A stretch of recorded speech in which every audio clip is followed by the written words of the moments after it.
If you're dialed in on BYU social media here on this Tuesday, there's a few things going on. There's a targeted receiver, Keelan Marion, who's in town. He played at UConn, and then BYU was targeting him in the portal. He decided to go to East Carolina. Then he changed his mind.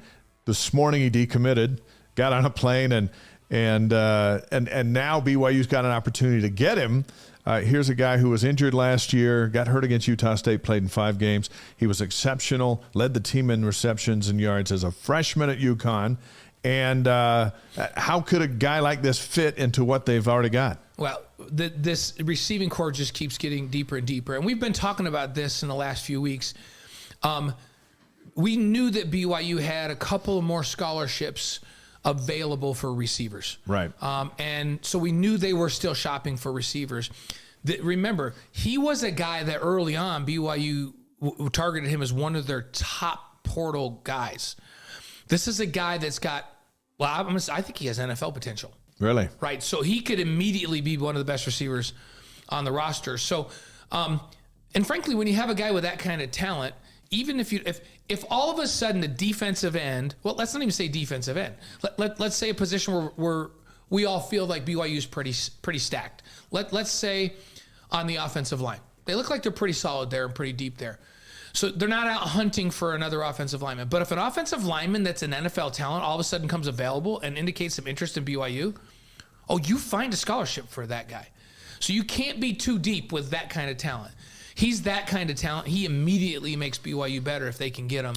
What's interesting, too, these last two, if he comes, and then you got Darius Lassiter, who's already here, these guys are young guys. They're not seniors with one last blast. They join a group that has, no seniors, right? Right. Epps is young. Roberts is young. Keanu Hill's a junior. Rex is a junior. Even if he stays for another year, he's got 2 years. So it's not about just, oh, my gosh, here comes the Big 12. It's, there's going to be a second year in the Big 12. Right. And then a third year, and you just need guys. And Lassiter has an interesting story. We talked about him last week, but he comes with 2 years of eligibility, but there's a chance he could get a third. And the behind-the-scenes story is he played one play one of his years in junior college, a play. It was a play where a player's helmet came off and they threw him in almost inadvertently. That's the only play he played. Now, the rules around junior college and Division I football now, you can play up to 4 games and still keep your red shirt. Junior college, you play one play, you're done. But the nature of the way that occurred would lend itself to some type of appeal to see if he could get that year back. Right, so it's not big. out of the question that he could have 3 years. So 2 for sure, and maybe 3.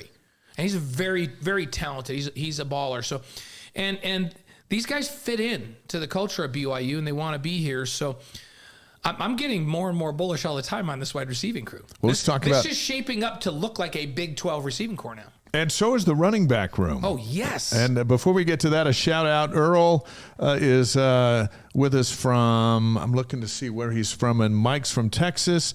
Gerald's from Fresno.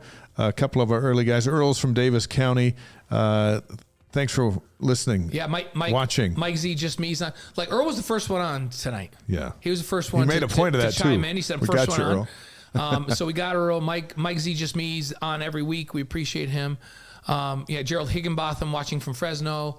Yeah, good loyal folks that join us every week. We appreciate you very much. Let us know where you're watching from on YouTube, Facebook, Twitch, and ysguys.com. The Cougars signed running back Deion Smith from the transfer portal last week. Deion Smith is 6 feet tall. He's 190 pounds, was Colorado's leading rusher last season. Now, Colorado was among the worst teams in the country, but he was the leading rusher last season with 393 yards, 3 touchdowns, despite missing a game with an injury. I look to see, what's his best game? What did he do when he was at full strength? He went 24 carries, 111 yards, and a touchdown against Arizona State, and he wants to be at BYU. I'm like, all right. So here he comes. What does he bring to the room? So he brings some what I would call ability to make people miss. He can run inside or outside. And haven't we not learned in the last couple of years with BYU that you cannot be too deep at running back? Can't be too deep. No. It's a position where, unfortunately, because you're taking a pounding, injuries are common, and you can't have a huge drop off when your number one goes down. And so he joins Aiden Robbins. Let's think about this running back room. Aiden Robbins, Hinckley Ropati, L.J. Martin. L.J. Martin may be the X Factor guy. Freshman. Yeah, exactly. Miles Davis. Soljay Maeva is like Peters is playing some running back in certain positions, also playing some slot. And so, I mean, that's just to name a few. But I love this idea of a 1, 2, 3, 4 punch. Ropati showed us that he can be effective. His big issue was never that he didn't have the skill to make people miss and to run downhill and to catch balls out of the backfield. In practice, he was having a lot of problems securing the football.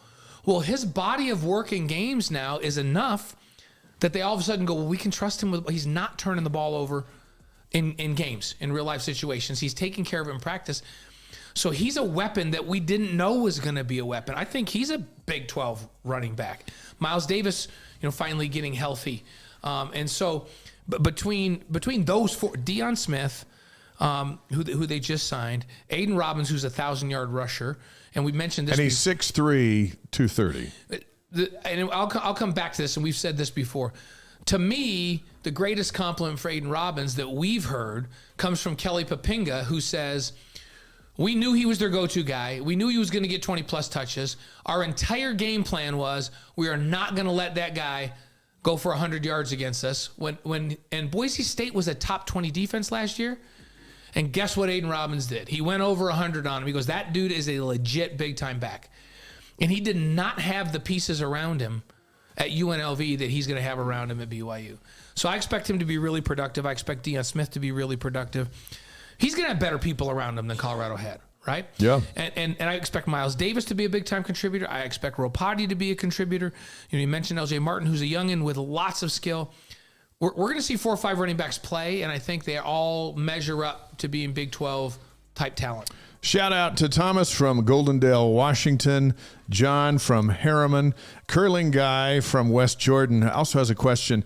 He says, hey, all the skill positions depend on the line. How deep is the O-line? The offensive line may be the deepest on the team. When he's a curling guy, is this like, you talk about like we were take the brushes and you brush it? Because he knows. It might be curling. Well, no, I think he means like curling in the Olympics. Like he knows that the dude that pushes the rock doesn't really matter. It's the guys with the brushes. That's the O-line, right? The O-line got beefed up with the Oklahoma State transfer, the Weber State transfer. Yeah, and it's looking good. When I look at that first 5 especially, and you need depth at that position. I look at that first 5, and I feel really good about them competing out there with Kingsley, Suamataia, right, who will likely start at left tackle. He's a future, if he stays healthy and continues to progress. He's projected like number 9. First-round draft pick. Next year. Eddie's been a starting left tackle in the Big 12 for the last 3 years. He's probably going to start at that right tackle. Pay is an NFL caliber center. You've got, there's just so much in that core, and then multiple guys that can play and at those guard positions, a couple of transfers that are helping. I not only do I feel good about the starting 5 on that offensive line, I also feel really good about the depth on the offensive line. And then let's not forget about Miley transferring down from Utah. So you're another P5 starter that's likely going to start at that left guard position. They're loaded on the offensive line. They're going to push some people around. We're ready to play. Let's talk bowl games. Big 12. This week it was announced they'll have 7 guaranteed bowl games this year, in addition to any college football playoff games. So if one gets in there, and now all of a sudden you got 8. If you remember, BYU was slated to go play in the Independence Bowl again before joining the Big 12.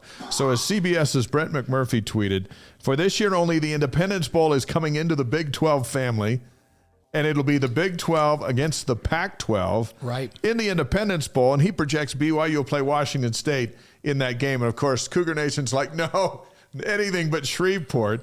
And it could be Shreveport if BYU's down near the bottom at just bowl eligibility barely, or there are other options. But at least 8, you got to figure 7 for sure. And if Texas or Oklahoma or TCU is back in that Final 4 area, that's a lot of teams going to bowl games from the same league. And so I think what BYU wants to do is they want to say, okay, The Independence Bowl, that needs to be our lowest goal, right?